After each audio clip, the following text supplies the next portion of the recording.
दोस्तों आज का यह वीडियो प्लांट पैथोलॉजी का सेकंड पार्ट है और आज के इस वीडियो का टॉपिक है डिजीज साइकिल, जिसे हम इन्फेक्शन प्रोसेस भी कहते हैं। तो आज के इस वीडियो में हम डिस्कस करेंगे कि कैसे कोई पैथोजन या फिर हम कह सकते हैं कि कोई बायोटिक कंपोनेंट किस तरह से ग्रोथ करता है और किस इवेंट से गुजरकर वह किसी भी होस्ट में ग्रोथ करता है। तो पूरे प्रोसेस को हम डिटेल से जानेंगे, कौन कौन से इवेंट होते हैं, उन सभी इवेंट और उनकी टर्मिनोलॉजी को डिटेल से पढ़ेंगे। तो वीडियो बड़ा ही इंपॉर्टेंट होने वाला है, वीडियो को ध्यान से देखिएगा और पूरा देखिएगा। तो आइए आज के वीडियो की शुरुआत करते हैं। तो आइए सबसे पहले हम बात करते हैं कि कैसे हम डिजीज साइकिल को डिफाइन कर सकते हैं। In every infectious disease a series of more और less distinct events occur in succession which lead to development of the disease. This chain of events is called pathogenesis overall disease cycle। तो कहने का मतलब है कि प्रत्येक जो संक्रामक रोग होते हैं वह अलग अलग घटनाओं का एक श्रृंखला होते हैं, जिसके द्वारा उस रोग को विकास की ओर ले जाते हैं। यानी कि कोई भी पैथोजन जब किसी डिजीज को फैलाता है तो उस डिजीज को फैलाने के लिए वो क्या करता है, अलग अलग घटनाओं की ओर बढ़ता है और उन घटनाओं के द्वारा वह अपने आप को स्थापित करता है या फिर हम कह सकते हैं उस रोग को बढ़ाता है। तो संक्रामक रोगों की इन घटनाओं की जो श्रृंखला होती है उसे ही हम कहते हैं पैथोजेनेसिस या फिर डिजीज साइकिल। तो आइए हम समझते हैं कि किसी भी डिजीज साइकिल में कुल कितने इवेंट होते हैं। तो सबसे पहला इवेंट होता है इनोकुलेशन, सेकंड है पेनिट्रेशन, थर्ड है establishment of the infection, fourth है कोलोनाइजेशन, फिफ्थ है growth and reproduction of the pathogen, next है डिसेमिनेशन ऑफ द पैथोजन और जो लास्ट इवेंट है वो है survival of the pathogen in the absence of host. तो यहाँ पर आप डिजीज साइकिल को फ्लो चार्ट के रूप में देख सकते हैं। आइए वन बाय वन हम सभी इवेंट को डिस्कस करते हैं। तो सबसे पहला जो इवेंट है वो है इनोकुलेशन। तो इनोकुलेशन जाने से पहले इसी से रिलेटेड कुछ और टॉपिक हम डिस्कस कर लेते हैं। तो सबसे पहला है इनोकुलम, द पैथोजन और it's part that can cause infection. तो कोई पैथोजन या उसका कोई पार्ट्स जो कि इन्फेक्शन करता है यानी कि संक्रमण फैलाता है। That portion of individual pathogen that are brought into contact with host. तो कोई भी पैथोजन है उसका कौन सा पार्ट होस्ट के कांटेक्ट में आता है उसी को हम बोलते हैं इनोकुलम। सेकेंड टर्म है inoculum potential, which consist of the number of propagules and their capacity to cause infection. तो कहने का मतलब क्या हुआ कि कोई रोगाणु है और उसके कितने प्रजनक हैं। प्रजनक कहने का मतलब कि किसी भी पैथोजन का वह पार्ट जो कि अलग हो जाए और वो नए पैथोजन का निर्माण करे, उसी को हम बोलेंगे प्रोपोग्यूल्स। तो कोई भी रोगाणु है उसके कितने प्रोपोग्यूल्स हैं और उसके रोग फैलाने की कितनी क्षमता है, उसी को हम बोलेंगे इनोकुलम पोटेंशियल। चलते हैं अगले टर्म की ओर। अगला टर्म है inoculate, to bring a pathogen into contact with a host plant और प्लांट ऑर्गन। तो इनोकुलेट का मतलब क्या है कि किसी भी पैथोजन को जब हम होस्ट प्लांट यानी कि जिसमें हमें रोग फैलाना है या फिर पौधे के जिस पार्ट में हमें रोग फैलाना है उसके पास ले जाते हैं, उसके कांटेक्ट में ले जाते हैं, उसी को हम बोलते हैं इनोकुलेट। अगला टर्म है इनोकुलेशन, द अराइवल और transfer of the pathogen on to a host. तो जो पैथोजन है उस पैथोजन का होस्ट के ऊपर जाने का या फिर कह सकते हैं अराइवल होने का जो प्रक्रिया होता है वही कहलाता है इनोकुलेशन। तो यहाँ से पैथोजन किसी प्लांट के कांटेक्ट में जा रहा है या फिर होस्ट के कांटेक्ट में जा रहा है, वही कहलाता है इनोकुलेशन। इनोकुलेशन के बाद सेकंड स्टेप आता है penetration, the initial इन्वेशन of A host bye a pathogen. तो कोई भी जो पैथोजन है वो क्या करता है, प्लांट सरफेस के अंदर इंटर करता है या फिर कह सकते हैं कि प्लांट सरफेस को पार करके अंदर जाता है, उसी को हम बोलते हैं पेनिट्रेशन। नेक्स्ट हम बात करते हैं प्राइमरी इन्फेक्शन की, the first infection of A plant by the over wintering और ओवर समरिंग पैथोजन। यानी कि किसी पर्टिकुलर सीजन के बाद किसी रोग का आना प्राइमरी इन्फेक्शन कहलाता है। प्राइमरी इन्फेक्शन के बाद है प्राइमरी इनोकुलम।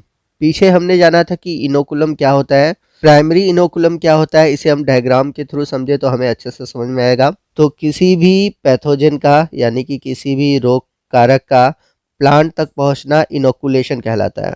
तो प्लांट की सरफेस तक या प्लांट तक पहुंचना ही इनोकुलेशन होता है। इनोकुलेशन के बाद होता है पेनिट्रेशन। तो जो पैथोजन होता है सरफेस के बाद सरफेस के अंदर जाता है, यानी कि प्लांट के सरफेस के अंदर जाता है, तो उसे हम बोलते हैं penetration.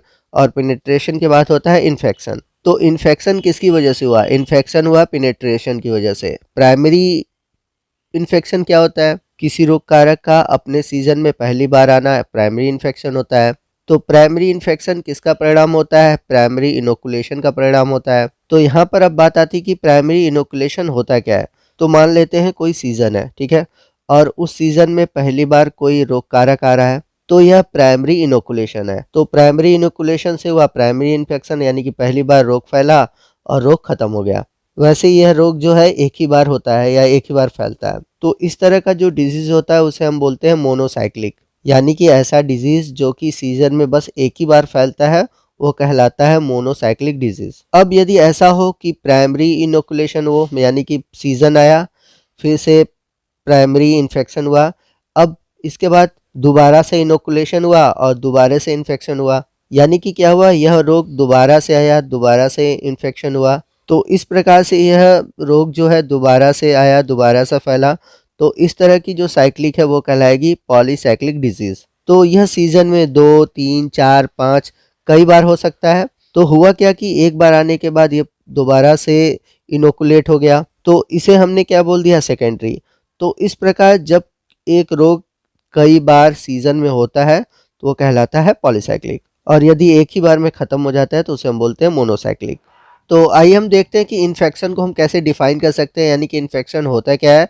Infection is the process by which pathogens stabilise contact with susceptible cells और tissue of the host and obtain nutrients from the tissues. तो इन्फेक्शन वो प्रोसेस है जिसमें कि जो पैथोजेन होता है वो अपने आप को किसी भी होस्ट के अंदर स्थापित करता है, और होस्ट के अंदर अपने आप को स्थापित करने के बाद उस होस्ट के सेल से या फिर टिश्यू से न्यूट्रिशन को एब्जॉर्ब करता है। इन्फेक्शन के बाद होता है invasion. Invasion of plant tissue by the pathogen, the growth and reproduction of the pathogen are two concurrent stage of disease development. तो इन्वेजन होता क्या है? तो जो पैथोजन होते हैं पहले प्लांट सरफेस के अंदर पिनेट्रेट करते हैं, और पिनेट्रेट करने के बाद इन्फेक्शन करते हैं, यानी कि अपने आप को स्थापित करते हैं। अब इसके बाद वो क्या करते हैं कि उस डिजीज़ को धीरे धीरे पूरे प्लांट में या टिश्यू में फैलाते हैं। तो ये जो प्रोसेस है ये कहलाता है इन्वेजन। तो इन्वेजन के थ्रू जो पैथोजन होते हैं वो ग्रोथ करते हैं, रिप्रोडक्शन करते हैं, अपनी कॉलोनी को बढ़ाते हैं। तो इसके बाद पैथोजेनेसिस का अगला साइकिल है ग्रोथ एंड रिप्रोडक्शन, यानी कि कॉलोनाइजेशन। तो इन्फेक्शन के बाद जो पैथोजन है, जैसा कि मैंने बताया कि ये ग्रो करता है, मल्टीप्लाई करता है, या फिर दोनों चीज़ें कर सकता है, ग्रो भी करेगा, मल्टीप्लाई भी करेगा। और ये सभी प्रोसेस कहाँ होती है? ये सभी प्रोसेस होती है होस्ट के टिश्यू में या फिर उसके सेल में। तो पैथोजन का जो रिप्रोडक्शन होता है वो अलग अलग स्पीसीज के अकॉर्डिंग अलग अलग होता है। जैसे अगर हम बात करें फंजाई की, तो फंजाई स्पोर के थ्रू एसेक्सुअल या फिर सेक्सुअली अपने आप को या अपने नंबर को बढ़ाते हैं। वही बात करें हम बैक्टीरिया की, तो बैक्टीरिया क्या करता है? फिशन के थ्रू अपने नंबर को बढ़ाता है। तो फिशन क्या होता है? यदि आपने बैक्टीरियल रिप्रोडक्शन पढ़ा होगा तो उसमें पढ़ा होगा कि जब बैक्टीरिया 2 इक्वल पार्ट में डिवाइड होता है तो उसे हम बोलते हैं फिशन। वही हम बात करें वायरस की, तो वायरस जो होता है हम सभी जानते हैं कि अगर वो किसी भी लिविंग होस्ट के अंदर जाता है तब अपने नंबर को बढ़ाता है। तो चाहे वायरस हो चाहे वायरॉइड्स हो, अपने नंबर को होस्ट सेल के अंदर या होस्ट टिश्यू के अंदर ही बढ़ाते हैं। अगर वो बाहर है तो अपने नंबर को वो बढ़ा नहीं सकते, यानी कि वो हमेशा होस्ट के बाहर इनएक्टिव पड़े रहते हैं। तो दोस्तों ये था हमारा आज का वीडियो जिसमें कि हमने डिजीज साइकिल के बारे में जाना, और जाना कि कौन कौन से इवेंट से होकर कोई भी पैथोजन किसी होस्ट को संक्रमित करता है। तो आपको आज का वीडियो कैसा लगा कमेंट करके जरूर बताइएगा। वीडियो अच्छा लगा हो तो वीडियो को लाइक और शेयर करना मत भूलिएगा, और कोई भी डाउट हो आप हमसे कमेंट करके पूछ सकते हैं। तो मिलते हैं प्लांट पैथोलॉजी के अगले पार्ट में, यानी कि पार्ट 3 में। तब तक के लिए जय हिंद, जय भारत।